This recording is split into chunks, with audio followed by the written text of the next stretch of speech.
एक बार एक पंडित जी ने एक दुकानदार के पास 500 रुपये रख दिए। उन्होंने सोचा कि जब मेरी बेटी की शादी होगी तो मैं ये पैसे ले लूँगा। कुछ सालों बाद जब बेटी सयानी हो गई तो पंडित जी उस दुकानदार के पास गए, लेकिन दुकानदार ने नकार दिया और बोला, आपने कब मुझे पैसे दिया था? बताइए, क्या मैंने कुछ लिख कर दिया है? पंडित जी उस दुकानदार की इस हरकत से बहुत ही परेशान हो गए और बड़ी चिंता में डूब गए। फिर कुछ दिनों के बाद पंडित जी को याद आया कि क्यों न राजा से इस बारे में शिकायत कर दूं, ताकि वे कुछ फैसला कर देंगे और मेरा पैसा मेरी बेटी के विवाह में मिल जाएगा। फिर पंडित जी राजा के पास पहुँचे और अपनी फरियाद सुनाई। राजा ने कहा, कल हमारी सवारी निकलेगी और तुम उस दुकानदार की दुकान के पास ही खड़े रहना। दूसरे दिन राजा की सवारी निकली। सभी लोगों ने फूल मालाएं पहनाई और किसी ने आरती उतारी। पंडित जी उसी दुकान के पास खड़े थे। जैसे ही राजा ने पंडित जी को देखा तो उसने उन्हें प्रणाम किया और कहा, गुरुजी, आप यहाँ कैसे? आप तो हमारे गुरु हैं। आइए इस बग्घी में बैठ जाइए। वो दुकानदार यह सब देख रहा था। उसने भी आरती उतारी और राजा की सवारी आगे बढ़ गई।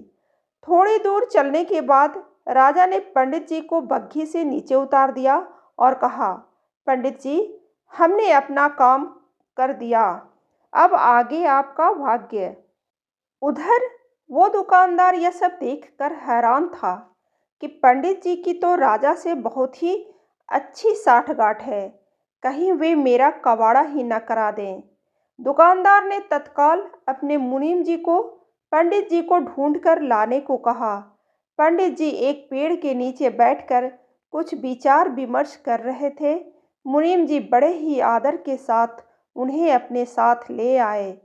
दुकानदार ने आते ही पंडित जी को प्रणाम किया और बोला, पंडित जी, मैंने काफ़ी मेहनत की और आपके पुराने खातों को देखा तो पाया कि खाते में आपका 500 रुपया जमा है और पिछले 10 सालों में ब्याज के 12,000 रुपये भी हो गए हैं।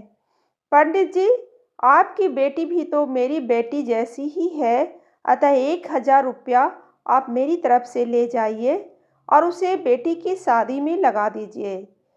इस प्रकार उस दुकानदार ने पंडित जी को 13,500 रुपये देकर बड़े ही प्रेम के साथ विदा किया।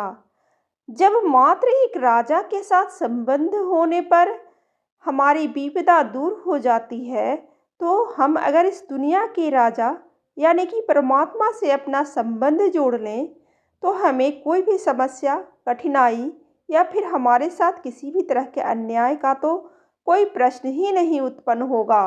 कहानी अच्छी लगे तो लाइक जरूर करें और ऐसी ही कहानी सुनने के लिए सब्सक्राइब बटन दबाइए।